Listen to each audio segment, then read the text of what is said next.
Thomaston from Emerald Neuro-Recover. I'd like to talk to you about insomnia, inability to sleep normally. Pretty common.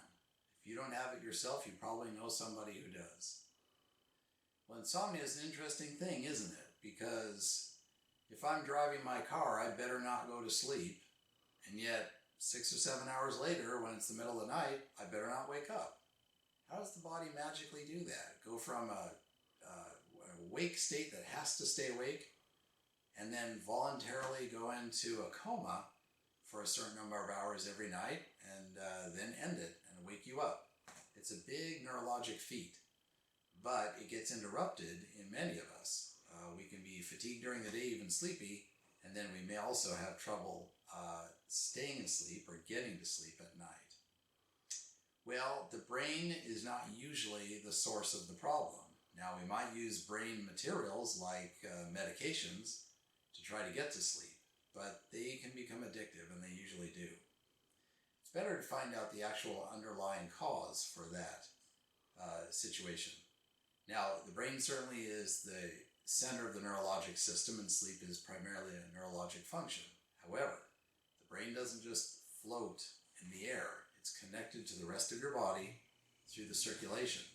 So the same blood that's flowing through your other tissues is going through to your brain to feed your brain, and as well as the oxygen.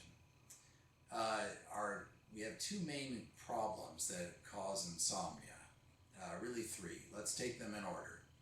So if we notice that our insomnia is centered around the middle of the night, 1 to 3 a.m. particularly, which is liver change time, then it's usually a fungal overgrowth issue. Acetaldehyde from fungus excess in our gut is in excess in our blood, the acetaldehyde is, and it's irritating to the nervous system.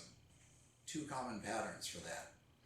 The most common adult pattern is I go to sleep at 9:30, 10 or 10:30. It's easy to get to sleep, but at 1:15 or 2:30 or somewhere around there, I wake up. And my mind's awake, and it's either racing or my body just doesn't seem to be aware it's the middle of the night.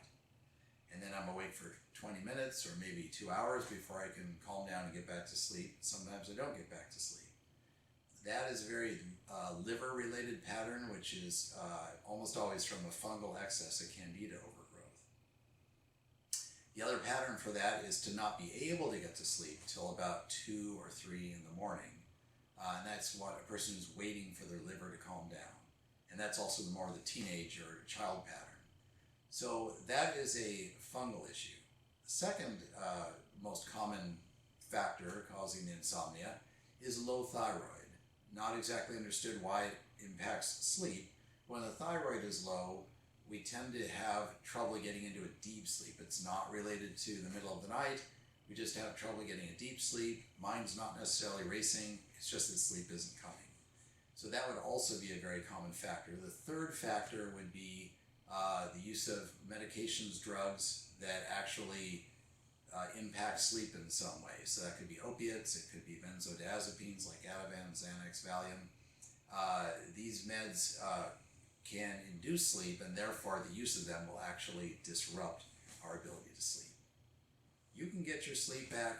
Your brain knows how to sleep, but it might need some help. Come see us if we can help you.